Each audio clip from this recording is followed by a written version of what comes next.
We think we know the Bible, a collection of 66 books, a closed canon, a story that begins with Genesis and ends with Revelation.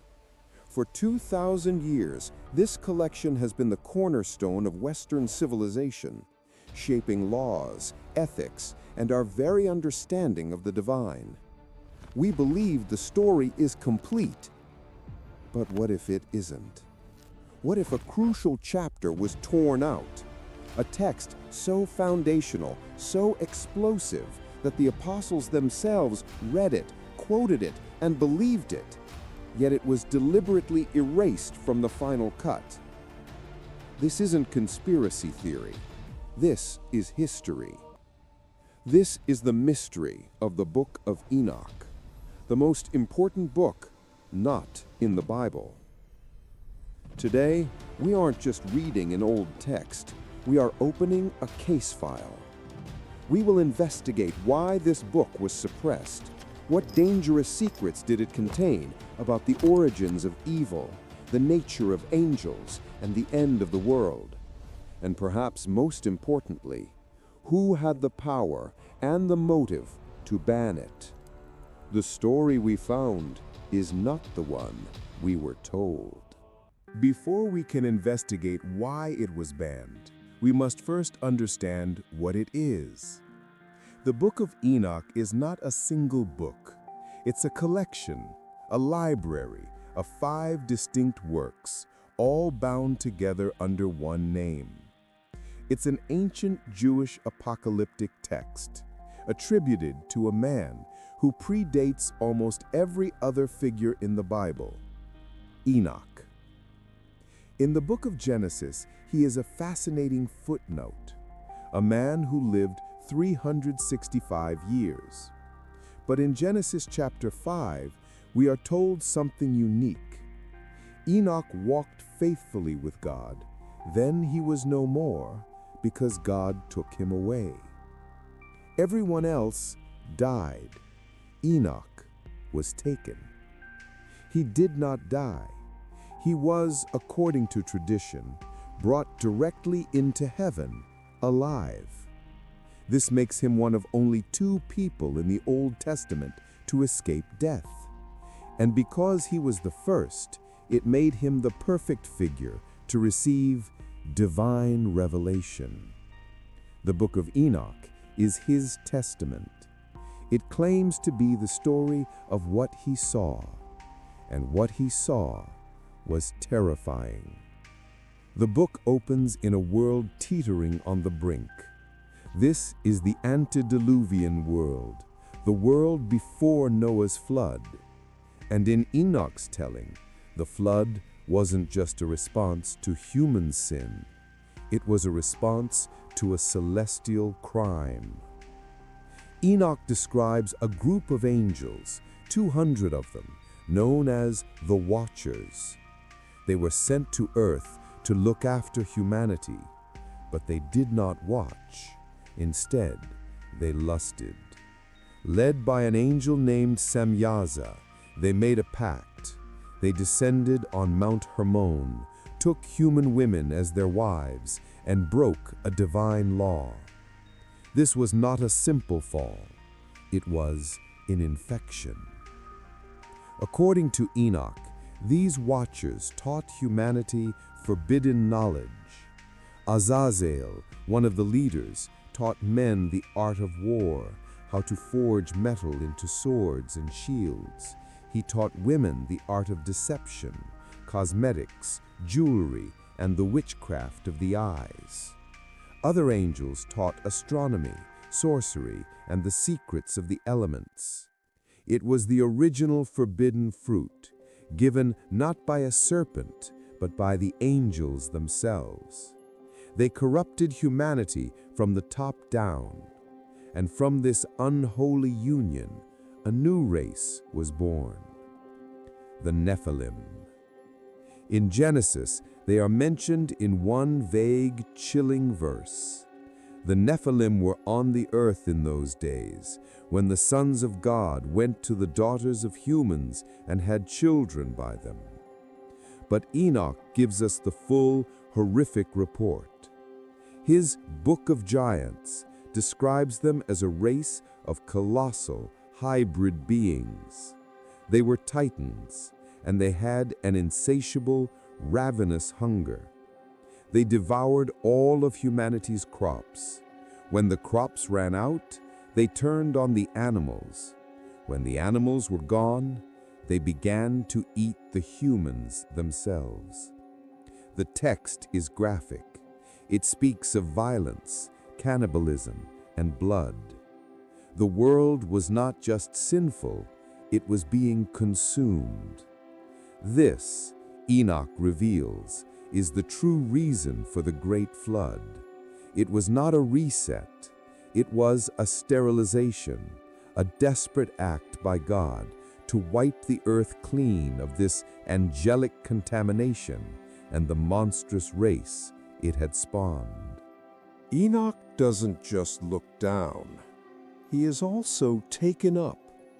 The book details his journey through the 10 levels of heaven. He is guided by angels, shown the mechanisms of the cosmos, the storage houses of the sun and the moon. He sees the future. He sees the Son of Man, a pre-existent messianic figure seated on a throne of glory. He is given a prophecy of all of human history, from the flood to a final apocalyptic judgment. This content is dark. It's explosive. It's a complete reframing of the biblical narrative. And for the first followers of Jesus, it was also scripture. This brings us to the central contradiction of the case. The official story, the one you might hear in a modern seminary, is that the Book of Enoch was never really part of the Bible, that it was apocryphal, a story of doubtful authenticity, a piece of religious fan fiction from the period between the Old and New Testaments. But that story has a fatal flaw.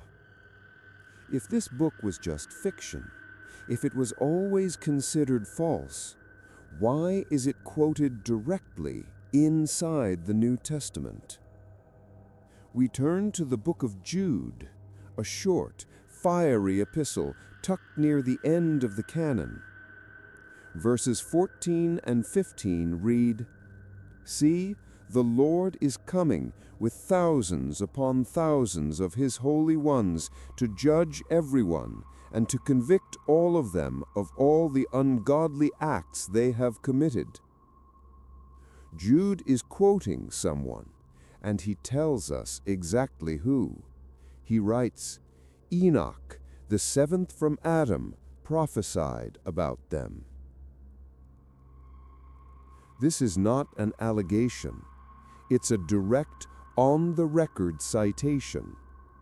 Jude, a New Testament author, is not only aware of the Book of Enoch, he is treating it as a legitimate prophecy, as scripture. And he's not alone. The apostles Peter and Paul were steeped in the world of Enoch. When the second epistle of Peter describes angels who sinned, who were cast down to hell, the Greek word used is Tartarus, and delivered into chains of darkness to await judgment. This story is found nowhere else in the Old Testament. It is found in precise detail only in the Book of Enoch. The language, the cosmology, the entire narrative of fallen angels, it's all Enoch. The New Testament authors didn't just read Enoch, they breathed it. It was part of their intellectual and spiritual air. And it wasn't just the apostles. For the first 300 years of Christianity, the book was wildly popular. Early church fathers, the first generation of scholars after the apostles, treated it with immense respect. Barnabas, Clement of Alexandria, Irenaeus, they all used it. Tertullian, one of the most important theologians of the 2nd century, argued passionately for its inclusion in the canon. He believed it was divinely inspired and that it had only been rejected by the Jews because it contained prophecies about Christ. So, let's review the evidence. We have a text that explains the origin of evil. It details the story of fallen angels. It gives the reason for the Great Flood. It is quoted by name by a New Testament author. Its concepts are used by the apostles Peter and Paul. It was accepted as scripture by many of the most influential early church fathers. We've arrived at a paradox. A book central to the early church that is now a footnote. A text quoted by the Bible that is no longer in the Bible. How does this happen? The investigation from this point forward goes deeper. It leads into the halls of power, politics, and the moment a faith became an empire. If you believe these kinds of stories, the ones hidden in the margins of history, are important, then subscribe to our channel. We are dedicated to opening the files on these forgotten narratives.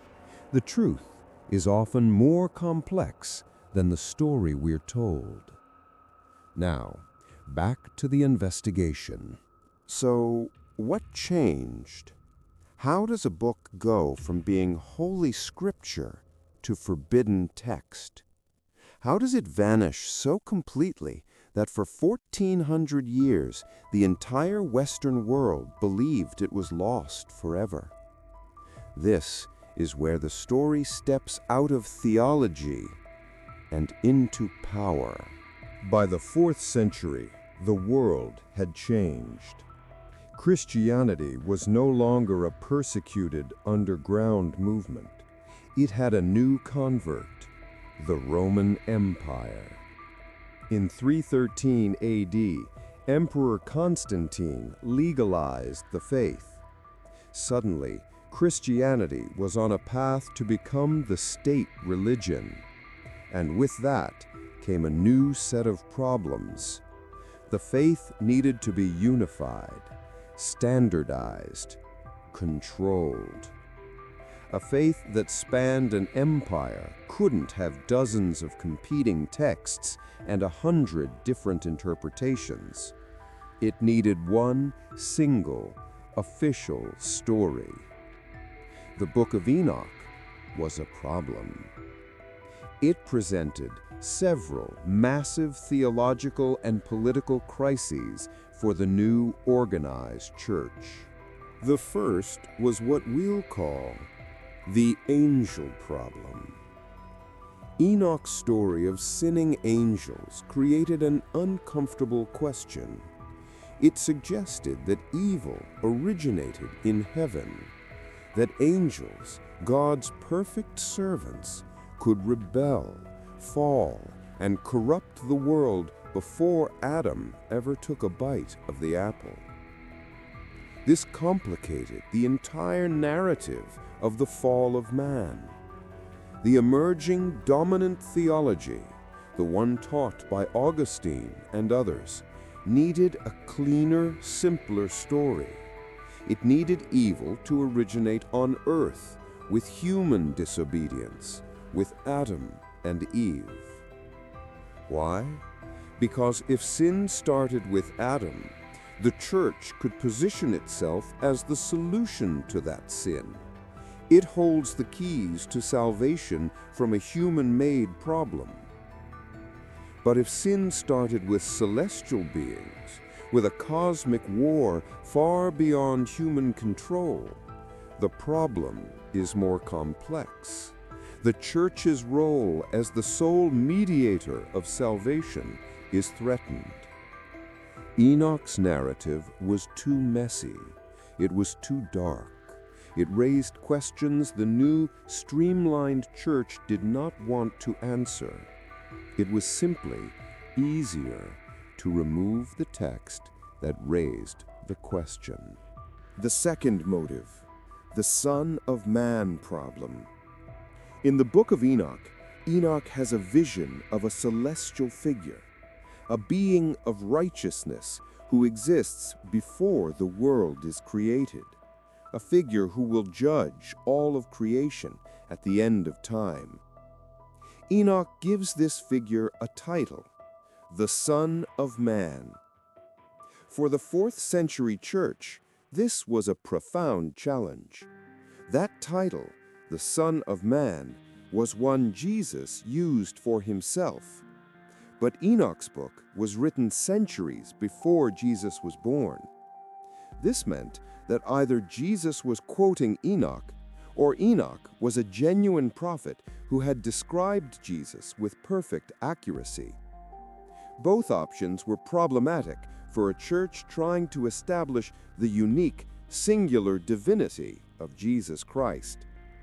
If Enoch, a pre-Christian Jew, had this perfect revelation, it blurred the lines.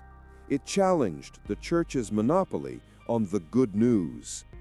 The book had to be sidelined.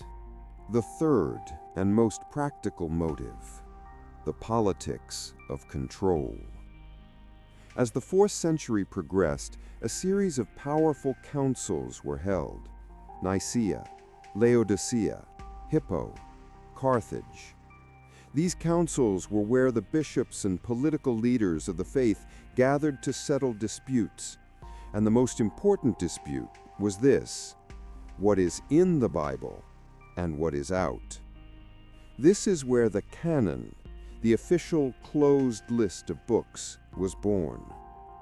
Athanasius, the powerful bishop of Alexandria, issued an Easter letter in 367 AD. In it, he listed the 27 books he considered to be the only true New Testament. This list is the one we have today. He also listed the books to be excluded, the Apocrypha. The Book of Enoch wasn't just left off the in list, it was now, for the first time, formally placed on the out list. It wasn't a public burning.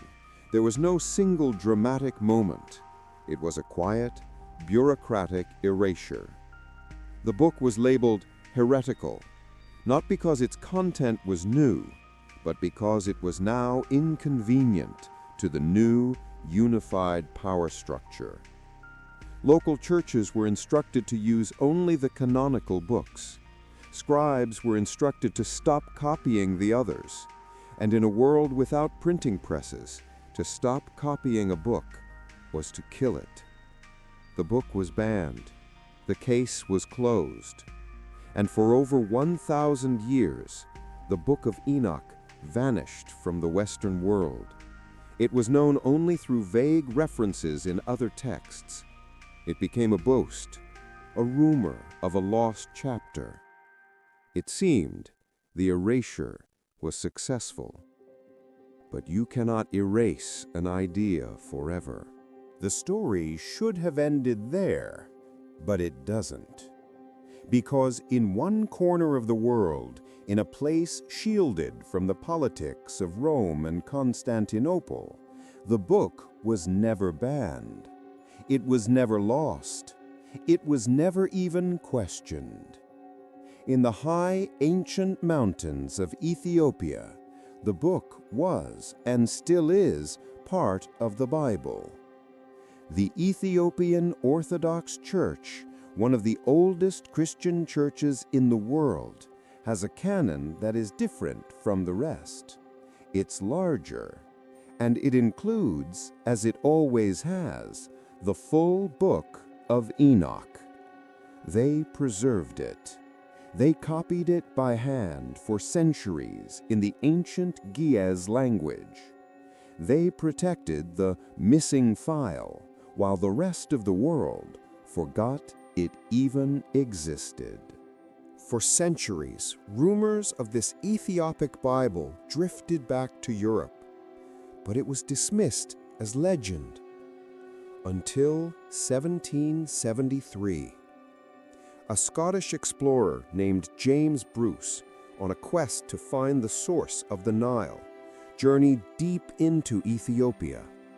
He spent years there, gaining the trust of the local leaders and scholars. And when he left, he brought back 3 complete, beautifully preserved copies of the lost Book of Enoch. He brought them to Europe, to London, to Paris. The reaction was academic shock, and then dismissal. The scholars of the 18th century couldn't believe it. They declared it a forgery, a fake from the Middle Ages. They argued it was clearly a Christian text written after Jesus, trying to pretend it was an old prophecy. Why? Because it was too accurate. The Son of Man prophecies were too close. It was easier to call it a fake than to rewrite their entire understanding of history. And so, even after its discovery, Enoch was pushed back into the shadows. The book would remain a controversial footnote for another 170 years, until 1947. In the Judean desert, at a place called Qumran, Bedouin shepherds stumbled into a cave. Inside, in clay jars, they found the oldest collection of biblical manuscripts ever discovered, the Dead Sea Scrolls.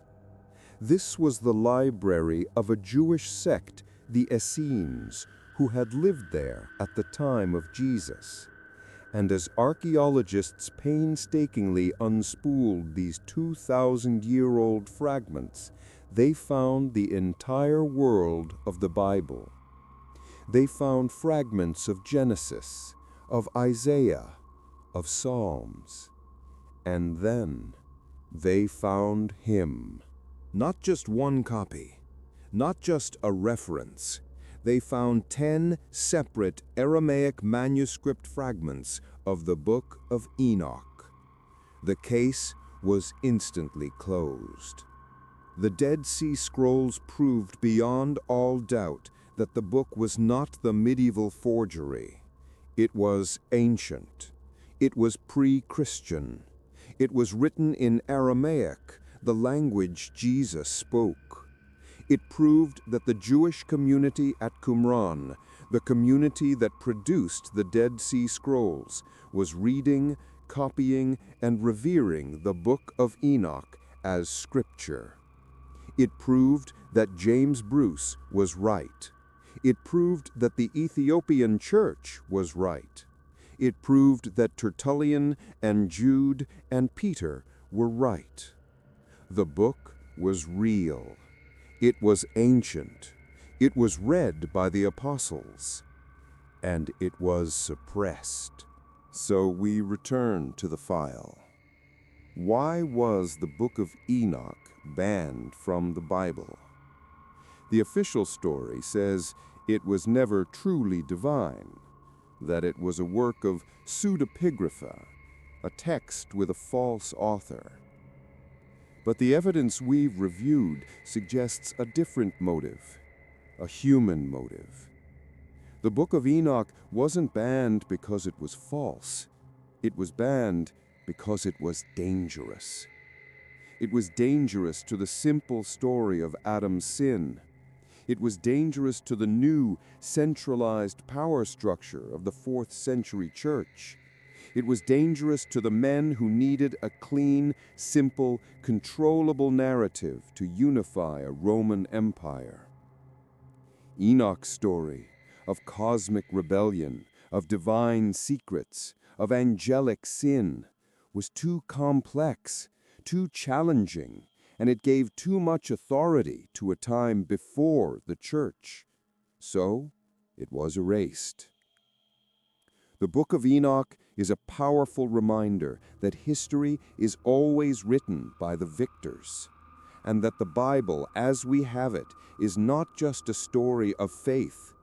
It is a story of choices. Choices made by men, men in councils, men with power. Choices about what to include and what to erase. The rediscovery of Enoch is like finding the redacted pages of a secret government file. It doesn't just give us new information, it changes the meaning of the information we thought we knew. It makes you wonder, what else is still missing? The case of Enoch is closed, but the conversation is not. What do you believe? Was the ban a simple act of theological housekeeping, or was it an act of political censorship? Let us know your theory in the comments below, and thank you for joining our investigation.